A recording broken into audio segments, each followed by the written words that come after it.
What's up, YouTube? This is Ultimate Shield 340 back at it again with another Destiny 2 video. So the reason why I wanted to make this video was to show you an evolution of kind of a gameplay and everything from my perspective as a noob. For the record, I still consider myself as a noob here, even though I've kind of had a significant time to sort of play the game. And this is sort of a video response in response to an earlier video I actually had, where I actually went through a build that using the void subclass and explained to you the build that I was using at first. But now I kind of wanted to show you this build now that I have kind of learned a little bit more about the game, and kind of give you sort of an overview of how I have grown and changed as a player in my time as with Destiny 2. So that being said, without further ado, here we are. So moving forward, I want to go ahead and start off with the guns. First, I chose a scout rifle, and then I chose a submachine gun. Now, the scout rifle and the submachine gun in particular, the Hero's Burden, I was actually trying to play Iron Banner to get the destabilization rounds. Unfortunately, I was unable to get those before Iron Banner stopped, but it's no big deal. The whole purpose is that I have a um, void weapon sub. I have a void weapon, and this is going to be my primary weapon that I'm going to use here. Now, you might be wondering why I chose a scout rifle as my primary here, and the reason being is because whenever I was playing Nightfalls and things like that, I was noticing I was getting beat a lot because I was not playing the game to its fullest potential. That being said, I have, there's barrier champions, there are unstoppable champions, and there are overload champions. If you hover over the things that you see here, you can see whenever you find those enemies out there in whatever content that you're running, you can actually stun them using specific kinds of weapons and things. And so that's why I actually chose the scout rifle here. With the void subclass, I can actually suppress somebody. I'm actually not using any suppression techniques here, which I'll explain to you in a minute, which means that I am going to need something to help, address issues with overload champions. And so that's why I chose a, SMG for, this part here.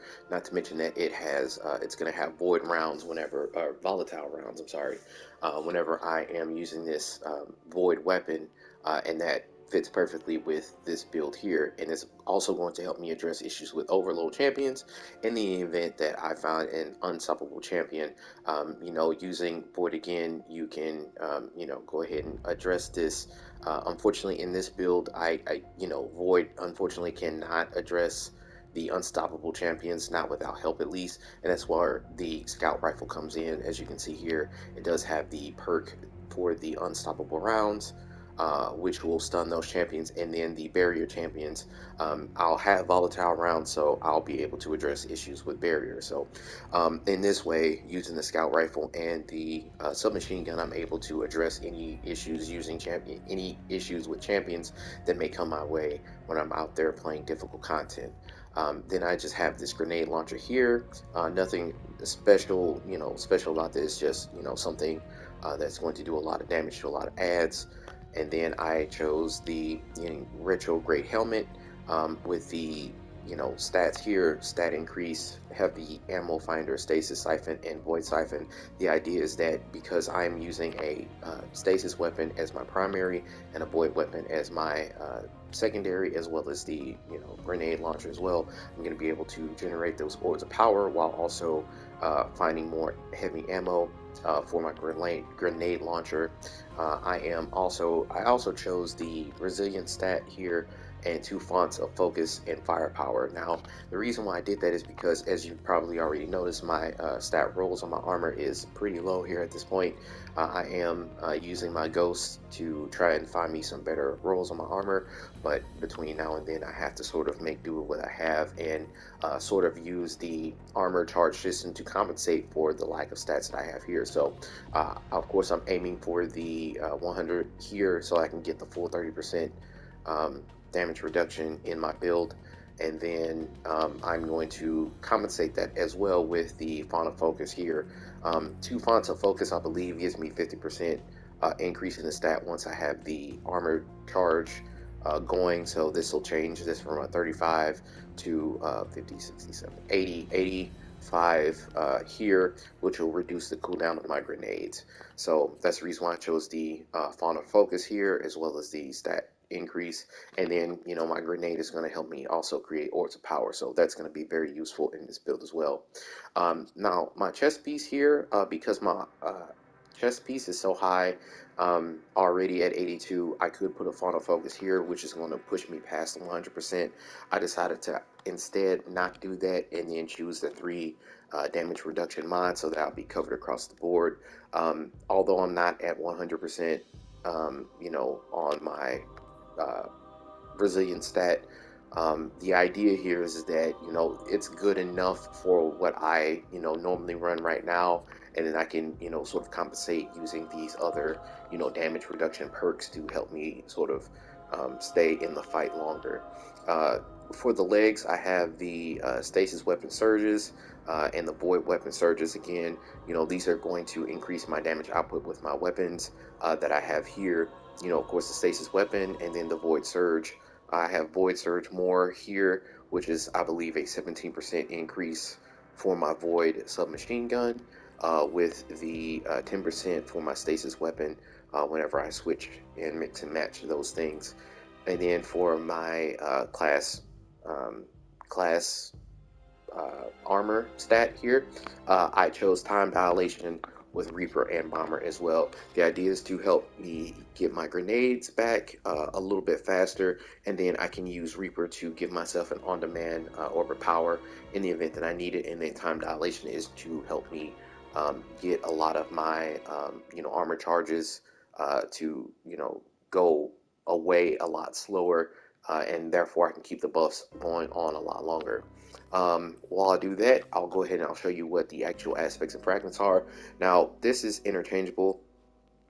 Sometimes I find myself debating between Signal Shield and the Ward of Dawn. Both of these are actually great depending on what you want to do. I think probably Ward of Dawn is probably better served for me in this build, which I'll actually switch over here because my focus is on weapon damage and then to help me get my grenade back faster. Which is a perfect segue to the aspects. So I have controlled demolition for those explosions. Many of you already know what this does. This is actually a very great aspect here. You know, not only do you get the volatiles debuff here, and it'll cause more DPS for you, you know, as you shoot ads and kill ads, but also it gives you some, you know, armor, some slots here that you can use to your benefit. And I also chose the offensive bulwark here as well. Anytime I have an overshield, the overshield aspect is actually very important to this build. Anytime I have an overshield or use my Ward of Dawn, my grenade charges significantly faster, and I have increased melee range and damage, and melee final blows extend the duration of your overshield. You know, that's going to be very important in this build as well. You know, just give myself a little bit of extra survivability. So for the overshield, I'm going to use the shield throw, proc that from a distance, and then I have chosen Vortex Grenade. From what I understand, most people actually typically prefer this over their Void build, and I do the same. I've tried some of these other grenades out, and they felt kind of lackluster to me beyond this one, and so I've kind of stuck with this one and never looked back ever since. I might revisit some of these other grenades at some other time, but for now, you know, again, I'm just a noob just trying to, you know, find my way through Destiny, and you know, this is what I'm kind of using here right now. And then for my fragments, I chose the Echo of Undermining to give my grenades weaken, to give them that debuff, do more damage. I chose the Echo of Expulsion. Anytime I use a Void Final ability, it's going to cause targets to explode, which is going to pair very nicely with Controlled Demolition. Do you need these two? We can have a conversation about, do you need both Echo of Expulsion and Controlled Demolition? Do you absolutely positively need it? No, but in my personal opinion, I chose to keep this because I feel like it gives you a little bit more DPS. You'll get explosions regardless if you use just Controlled Demolition or if you use, you know, and if you decide not to use this, you're going to get explosions either way because of Controlled Demolition, but you're going to get more explosions because of these two things synergize very well, and because you're going to get more explosions, you're going to increase your DPS, and that's going to be very important for you as well. Then I chose Echo of Starvation. Anytime you pick up a Void Breach or an Orb of Power, it grants you Devour. Devour is the #1 important stat on this entire buff here, I should say, on this build. Many of you know what Devour is. Anytime you do a kill on somebody, and it does not matter how you kill them, you could use your weapons, you can use your shield throw, you could use, your finisher, whatever you use to kill the enemy while you have the Devour buff up, it is going to not only restore you back to full health, it's going to help you get grenade energy, and it's going to continue to extend the duration of Devour. Now, this is the last fragment here. The Echo of Cessation is what I chose. Now, this is actually going to be very, I wouldn't say controversial, but this is kind of an unusual choice. I think many would look at this in the build and be wondering, why am I using this? Well, the reason why is because, whenever I use a finisher, the final blow is going to create a burst of void damage that will cause nearby combatants to become volatile. And if they are already volatile, they're just going to explode. And then it's going to, anytime I defeating a volatile target, it's going to create a void breach. Now, the last part of this, creating a void breach, is the #1 reason why I decided to choose this particular fragment. There are, I want to say, 2 other fragments in the void subclass that will actually produce the void breach, but you have to do like a precision blow for those, and then the other one is where you have to weaken the target first, meaning you have to hit a person with a grenade first, and then get a precision final hit on that person in order to spawn the orb of power and the void breach. And then there's one other, I can't think of it off the top of my head, but it's another one where it'll also create a void breach. Oh, yes, this one, where you have to suppress the target first. Well, since I don't have suppression in my build, this is never going to come into play. Therefore, I'm never going to be able to create a void breach using this. And then the other one, let me see, the other one where I have to defeat a weakened target with a precision hit. Unfortunately, because I'm playing console and I'm using an SMG, my aim is not the best using the controller because it's very difficult to control SMGs. So it's, can I get precision final hits with this? Yes, but I don't like the fact that, it all depends on me using a grenade to cause the weakened status effect, and then I have to also then get the precision final blow to create the void breach, whereas I could just use this, use a simple finisher, and then, get a void breach if a target's already volatile. And when I say the target's already volatile, I can shoot them with my, rounds, volatile rounds. It'll cause them to be volatile, and then if I kill them, with using whatever method I have available to me, it's going to create a void breach. Once I get the void breach, once I collect it, not only am I going to get my class ability energy back, which is my rally barricade that you see here, but whenever I pick up the void breach, is also going to make me use, also going to create the devour status effect due to this Echo of Starvation as well. So the idea is that I'm going to use whatever I have available to me to create an orb of power or a void breach. Either of those two would work. It's going to give myself devour, and then at that point I'm going to be able to sort of mow down a lot of enemies very quickly, and extend the duration of devour while creating overshields for myself in the event that I need it. If I have an overshield, it's going to increase the amount of time that I get my grenades back faster. Once I have my grenades, I can weaken targets, and then if I pick up any orbs of power, it's also going to give me volatile rounds, which I'll show you here shortly. And this, all in all, this is going to synergize very, very well together, and this is the best fragment combination for me, in my personal opinion, for me and my playstyle. If you see anything in the build that you want to use differently, I would suggest, hey, look at what you have available to you. Use something different, and make it fit your play style. So this is the build for me. This is what really works. All these things work together in tandem to create something that really works for me. One last thing I wanted to go ahead and show you is, this is my setup here for my artifacts of special importance in this build. Shatter orbs. Whenever you break a combatant shield, you're going to create an orb of power. That's going to help you, with your orb generation. That's going to really come into handy. Helpful. And then you're going to have volatile flow. Anytime you pick up an orb of power, you with your void weapons, you're going to gain volatile rounds for that weapon that is void. So that's going to work together to create, a lot of volatile, debuffs out there on the field. People are going to be weakened. If anybody's, has volatile on them, they're going to explode. It's going to cause a lot of DPS overall, void breaches and orbs of power. And, that's everything all together in one build that you see here. So I'm going to go ahead and I'm going to show you some gameplay.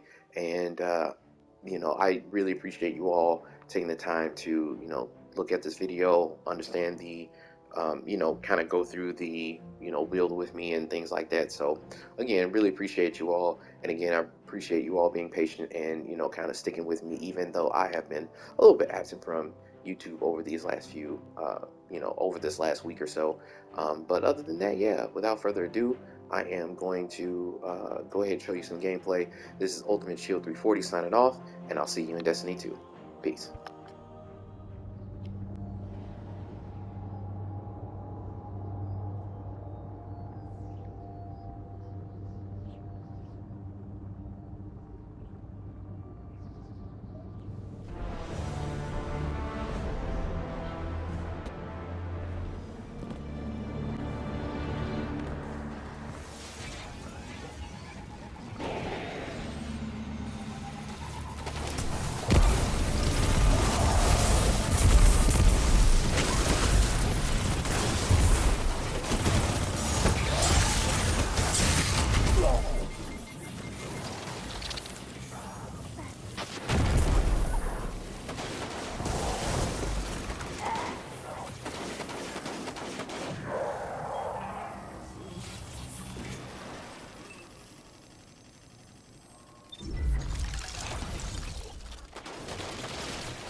Elizabeth, you must know why Clovis built the portal.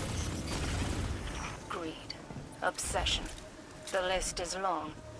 If you asked him, he would have told you he was saving humanity. Collecting the radiolarian fluid from the Vex that came through was the prime purpose. I wanted it shut down. Clovis wouldn't have it. Once again, he flew too close to the sun, and once again, the rest of us paid for it. Bastard.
That's the last of the remains of it. Good riddance, evil bastards. Until next time.